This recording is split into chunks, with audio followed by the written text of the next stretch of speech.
To set the table real quick, there's a problem. And the problem is that we go through this entrepreneurial journey, and at some point we face the most important requirement, and that is sales traction. We've got to sell. I haven't watched an episode of Shark Tank where I haven't seen or heard the question, how are your sales? Ironically, though, the biggest problem that I see is that most entrepreneurs don't realize the help they need, or sometimes don't notice the areas where they need help until it's too late. So what I want to talk today about is this thing called the sales gap. And let's see how this is going to go. Is this like your key fob thing? There you go. Actually, that does work. I just proved that legend. And one more. Should I do that every time? Is that awesome? So what's the sales gap? Well, I think the best way to talk about what the sales gap is to share a few examples of some of my favorite gaps. This is less than awesome.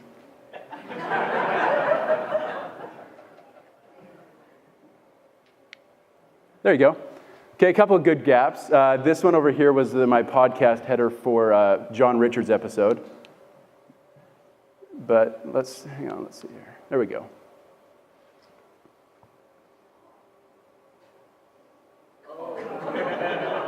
Okay, now if you're queasy and you can get sick easy, maybe don't watch this one.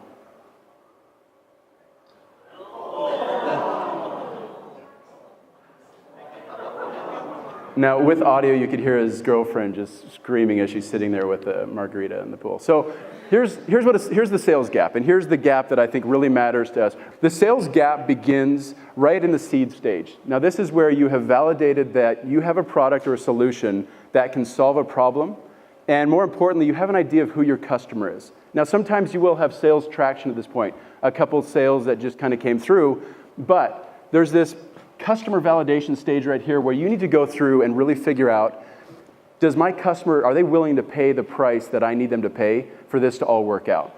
Once you have that, that's what we call product market fit. Once you have product market fit, the next stage is customer creation. Now I need to get out there and hustle and find the growth channels that can allow me to scale this sales growth. So that's the sales gap. And this is where I see the biggest breakdown. And a lot of times that's working awesome right now, by the way. Why did I say that? 90%, this is just an interesting statistic, 90% of startups fail due to self-destruction. Now, if you raised your hand a minute ago, how many of you are planning on single-handedly destroying your company? Right? This is indicative of the problem. We don't know who is going to sit up there and say, yeah, I'm going to destroy my company. 70% of those fail prematurely. And what should we do with the clicker here? There we go. Here's the kicker. The reason that we get into premature scaling, who knows what premature scaling is? Okay, so anticipating something that you want or think is going to happen, making adjustments in your strategy, in your business to facilitate and support that, and then it never happens. Now, I'm not new to premature scaling, but at the end of the day, it's trying to do things that are fundamentally flawed. I had Paul Ahlstrom on my podcast, and one of the things that he said is sometimes entrepreneurs fail because they're doing the right things, but they're just in the wrong order. So here's a great example. Who's familiar with Pets.com? The problem with Pets.com was a function of timing, and it was also a function of just kind of anticipating something that wasn't going to happen. They were selling their product. They'd raised $300 million and had an IPO, a Super Bowl ad that cost $1.2 million. But at the end of the day, they lacked the ability to follow through on the business model that they tried to grow with. And what that was is, hey, I can sell my merchandise for a third of the cost that it cost me to acquire it.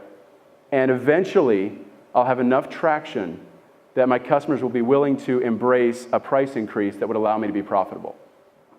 Now, granted, this was 1999, and that didn't pan out for them. They weren't the only one. Webvan is another great example. But at the end of the day, the problem here is the amount of money that they spent to acquire a customer and the fact that they did not have a business model that could support that growth. So that's what I want to talk about. This is evidence of the sales gap, where we make assumptions, and sometimes we don't even consider assumptions. We blindly go into something with that entrepreneurial buzz, that seizure that we've all had. We're excited. I don't want to look at those metrics because they might scare me away from doing what I know I probably should be doing, and so I'm going to just go ahead with it. And if you're like me, I would say, you know what, I can sell my way through anything. So if I don't like the way it is, I'll sell it harder. Or the technical founders in here, you say, you know what, I'm going to fix my product, I'm going to develop, and I'm going to iterate a few more times. Eventually, it's going to sell itself. That's premature scaling. That's the sales gap. And you can't overdevelop yourself into sales traction, and you can't sell your way into profitability. Pets.com showed an example. You are going to run yourself deeper into the ground faster. Now, my background is in real estate. And prior to my first landscaping company, I got into summer sales. But I had the unique privilege of experiencing premature scaling and the sales gap in everything I did as an entrepreneur. Everything. And I had an opportunity to get into real estate in northern Utah in about 2006. And I had just a fast-track, first-class seat to a massive bubble. And I rode that bubble with my wife and my one son at the time in Idaho into the toilet. Broke, just destroyed me. And I kept that entrepreneurial buzz, and I knew that I had something in there, and so I kept moving, I kept going. And what ultimately brought me down to St. George in 2009 was one of the first failed banks that was shut down, was acquired by a group, and I was part of that group. And I had a chance to come down here and liquidate $1 billion worth of real estate. Here's what was interesting, and here's why I bring that up. The correlation between bubbles that we see in the market and premature scaling is really interesting. I sat across the table from guys that were worth $500 million, $750 million, and we're done. It was over. And the story was always the same. I was blind to the real indicators that were telling me to stop, or at least maybe suggesting that I don't go all in on this deal. And that's the story that we heard over and over and again. And here's the beautiful silver lining in all this. The projects weren't bad. And the startups like Pets.com, they're not bad. You know what's interesting is a lot of the web vans, the Pets.com, if you look at those today, in today's market, there's iterations of those that are wildly successful. So timing is a factor. The metrics that they were following were a factor. And ultimately, waiting for your ability to say, what do I need to be paying attention to? What is going to give me the evidence that I can scale this business profitably and succeed? And how do I execute on that plan? I was meeting with a client last night, and he said, I asked him, I said, what's this journey like for you? Like, we've been engaged for 20 hours now. And he says, when it comes to my business, I know exactly what I'm doing. Everything makes sense, everything's dialed in. But when it comes to building a sales strategy, figuring out how to connect with my customers and how to launch that, I feel like there's wrapping paper, there's gifts, there's tape, there's scissors, it's just everywhere, and I don't know where to start. And I want to get to a point, the way that it is with my business, where I can see exactly what it is, I can package it up perfectly, put it on a conveyor belt, and replicate it. And that's what I want to talk about. That's what I do, and that's where I've found my experience in real estate and entrepreneurship and salesmanship have come together to bridge the sales gap. So let's pray for some good clicking here. Going back to that earlier quote, this is the magical statement right here. However, at some point, entrepreneurs need to attempt to scale. And it's not going to work out every time, but that's how you begin. So let's talk about sales validation. What my opinion is, validation, when it meets efficiency, what's efficiency? Efficiency is the magic word with every startup that I work with. You want to find the most efficient way to capture profitable revenue, period. When that's backed by validation, then you have sales validation. I see sales validation. Who knows the term product market fit? Okay, product market fit is when you have validated what it is that you offer and you know that you have a customer that'll be willing to pay for it. I believe that a lot of entrepreneurs feel that they have product market fit and a license to go to market without having validated their sales delivery system. And I think this is the capstone to product market fit. So let me share with you 4 things that I think are the key places where entrepreneurs derail when it comes to initial sales traction. Number 1 is validation. Validation is not just calling a few of your friends and saying, do you like my idea? Would you buy it? Validation, we had one of the pitches last night. He had signed contracts, credit card, ACH information that he could execute on the moment he was ready to deliver his product. That's a good indicator of validation, but that's not everything. Validation, who's done a business model canvas or a lean canvas before? Everybody needs to go home or write down right now, business model canvas or lean canvas. Ashmere is a great example of that. The lean canvas is the disruptor of business plans. And what it will do is allows you to identify the key metrics of your business, put them on a piece of paper, and test them and iterate them and find out what it is, the bare bones, the framework of your business that is going to be successful. When you have that and you have validated that with multiple customers, not friends, not family, customers, then you have evidence of product market fit. But that alone isn't going to save you. I've seen a lot of companies that had product market fit, but things change, they get into some exciting sales traction, and things go sideways. So there's more to it. What is your value proposition? What is it about your solution that connects and resonates powerfully with your customers? When they hear your pitch, for example, what pitch did you go home last night thinking about? The one that you're thinking about is the one that had the greatest value prop, because you knew exactly how that affected you. It doesn't really matter what your product is. No one cares unless it creates value for them. And that's where the value prop. So you need to take your business model, this lean canvas, and you need to completely transform it into something that your customer can get, love, and be willing to transact with. Sales alignment. Huge, huge problem, especially with technical founders. You don't want to sell. Some of you just have no interest in even going anywhere near sales. So what am I going to do? I'm going to go hire a VP from a successful company, and I'm going to import a sales program in a box, right?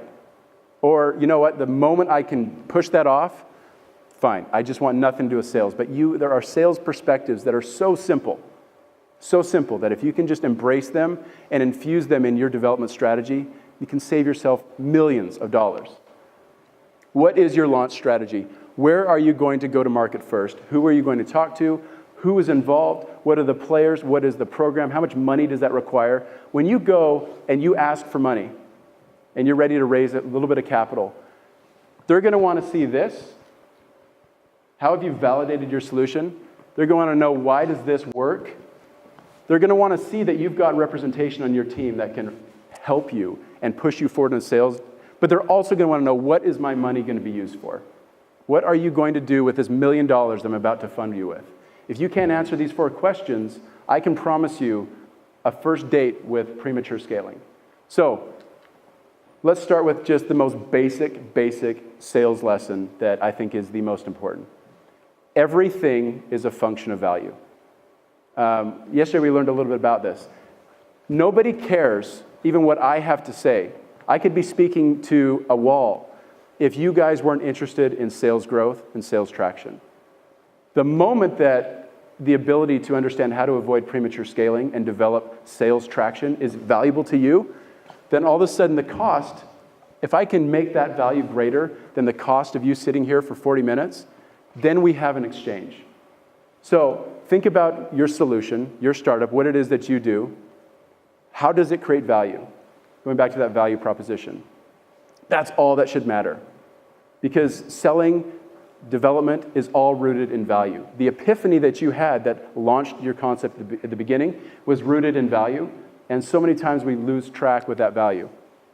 But what I want to do real quick for the last 2 segments of this is I want to walk through what I would do with an entrepreneur. I would get a call and they'd say, listen, I need some help developing a sales strategy. It's time for us to go to market, or you know what, we have a number of different sales things, but we're just not profitable. And I just don't feel like we have a scalable solution here. So this is exactly where I start. The first thing I would do is I would map out, what does the sales process look like for a traditional startup? The rules are mostly the same. There's engagement, there's selling, there's execution, implementation, and then there's follow-up. But the number one thing we want to do is pull from that lean canvas, that validation that we did, where do your customers live? Where can you find them? Are you online? Are you local? Who is your target audience? What is that ideal customer profile? And where can you find them? Not just onesie-twosies, but in massive quantities. Number 2 is, what is the process by which I can walk them through a transaction? How would they like to be sold? How would they like to engage with me to purchase what it is that I have to offer? Now, you don't nail this at the outset. This takes time, this takes iteration. And where you need to start is demonstration. The actual presentation that you give about your product or service, that is what you need to nail. That's where you start. And then you work backwards and you say, how do I find them? Where are they? What do I do to introduce them to my solution? And how do I get them to show up for that demonstration, for that presentation? If you can nail this, and if you can say to me, Brad, I've sold before. I've got a few sales for my startup. I will tell you right now that there is a version, a permutation of that sale that we can scale into a wildly profitable company. If you can sell it, we can scale it. That's the key, is you know how to transact, and then you replicate, you identify, you validate, and then you scale that replication. Let's see here. I think I just lasered somebody in the face. Now, I've spent a lot of time at PrinterLogic. Who's heard of PrinterLogic before? Last 2 years on the Inc. 500, I was employee number 29 3 years ago, and I've had an absolute rocket ship ride with them. It's been a lot of fun. And a lot of these concepts that I've learned in my career, I've had a chance to test and prove in my role at PrinterLogic. But what we've learned is that you can dial in a process, and that can take 3 years to really get to that point where you're really dialed in. But what are the ways that we can automate? So messaging and marketing automation. Once you have a sales process and it's dialed in, now we need to go in and we need to say, where can I send an email, a drip campaign, a gift, something that can just complement this process and make it a little bit easier for my customers to move to the next step. I've had so many VCs and entrepreneurs on my podcast, and we've talked a lot about raising capital, and the biggest miss, the biggest gap is validation and metrics. You need to know when I get a lead source, let's say I go to a conference and I find 100 customers at that conference. How much did it cost to acquire those customers? How much did you spend? Now, when I bring that lead into my business and I have one of my SDRs start calling on that lead, what is the conversion rate from lead to demo? How many of those can I convert to agree to a meeting? And when they show up for a demo, what is the conversion rate from demo to trial or trial to close? Those metrics are so key, not just like roughly 50%. I'm saying 50.34%. Because when you know exactly how much it costs you to acquire that customer and what their conversion rate is, you know exactly what to scale. And you can put a little science behind your gut feel. The metrics, when you lay this together and iterate and kind of evolve it over time, you will have a scalable sales solution. And this is where things start. But this isn't the end. This is a journey. This is an evolving, living, breathing document. Now, think about your startup, and I want you to think about the last 10 sales that you've had. Or think about the first few sales that you've had. Or maybe let's think about a failed business that you've had in the past, and think about the last 10 sales you had there. These are 7 metrics that you can measure over 10 sales, 100 sales, it doesn't matter. And if you can knock off these 7 or validate these 7 metrics, I can tell you that you've achieved sales validation. Now let's see if we can get it to click. Number 1, are you consistent in the lead sources that generate business for your startup? Are they coming from the same place? Hopefully it's not family and friends. But can you consistently find that when I go to this show, or when I do this SEO activity, or when I build this organic traffic, this is where I'm getting transactions? You want to see the majority of any tranche of sales, 10, 50, 100, where you can start to draw these correlations. Is the sales process similar? Is the demo the same? Is the narrative the same? Are they going through the same funnel to close? Product stability, this is a huge one. When they purchase or when they go through with you, does it work? How much time are you spending afterwards fixing things and evolving and iterating and just kind of, QA, support, whatever that is? How much time are you spending making sure the customer is able to move forward? Feature usage, are they buying it for the same reasons? A lot of times we see somebody wants this feature. That's usually indicative of a lot of, feature creep, a lot of a really wide array of products and services. Dial it down to that minimum feature set, that minimum viable product. Are they all purchasing for the same reasons? Are they requiring customization? Do you have to make special deals, special prices, concessions every time you sell? Or do you find that your customers are good with what you're offering and they move forward? Are they endorsing you? Do they praise you? Do they reach out? Do they hit you on social media? Are you seeing a lot of engagement from your customers? If you're not, maybe they like your solution, but they're not connecting. Printer Logic has a net promoter score of 66. It's unheard of. It's incredibly high, 97% retention rate.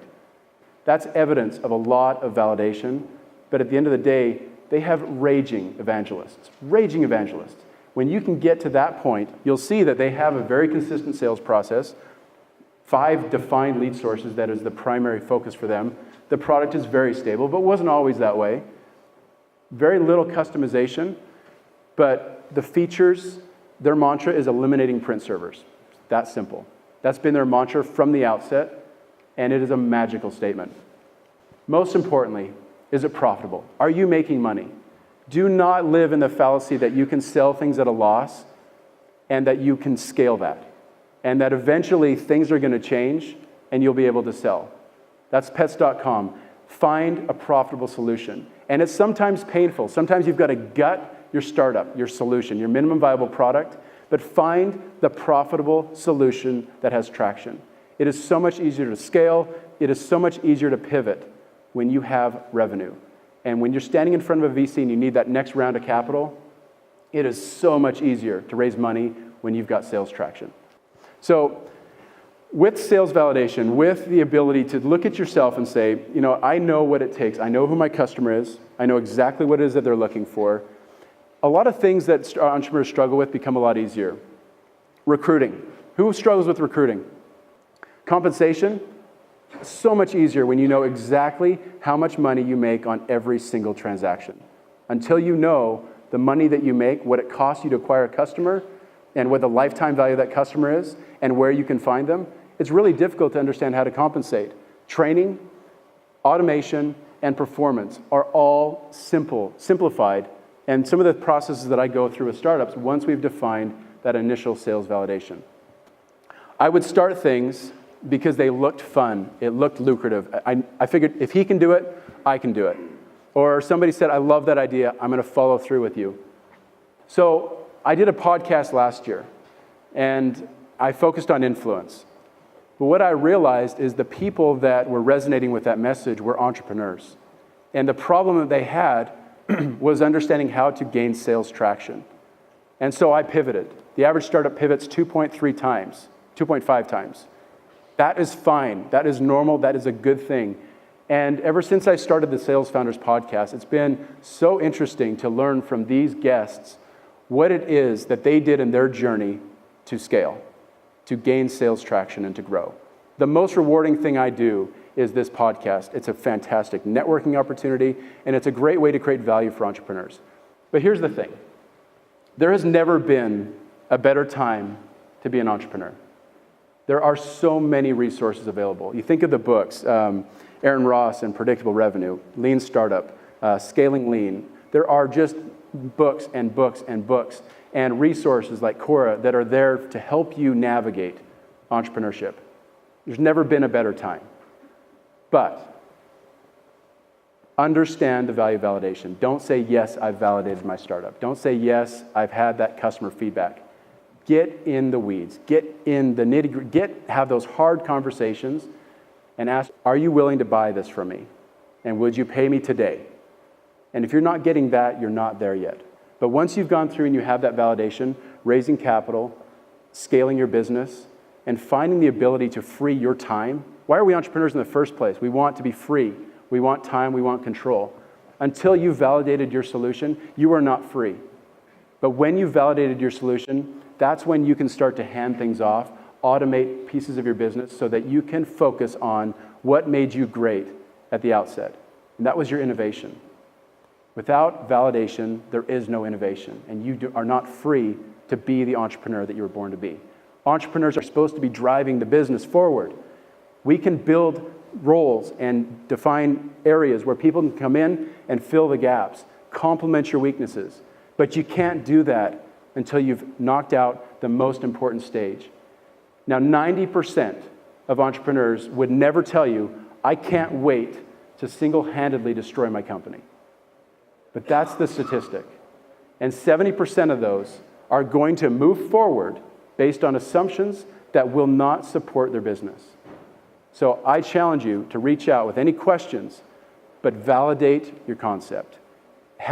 Chris Russell, if he was one of the guys in the panel here yesterday, if anyone noticed, he had knowledge of every single company up here. Call those kinds of guys, like Chris Russell. He would love to go out to lunch with you and figure out what you're doing and how he can help you. Good entrepreneurs, people that have been successful, they understand and they want to help. So let's engage in that validation. Let's engage in that feedback. Have the hard conversations when you can afford to make them. And I promise you, you can realize the success and the freedom that every entrepreneur wants to have.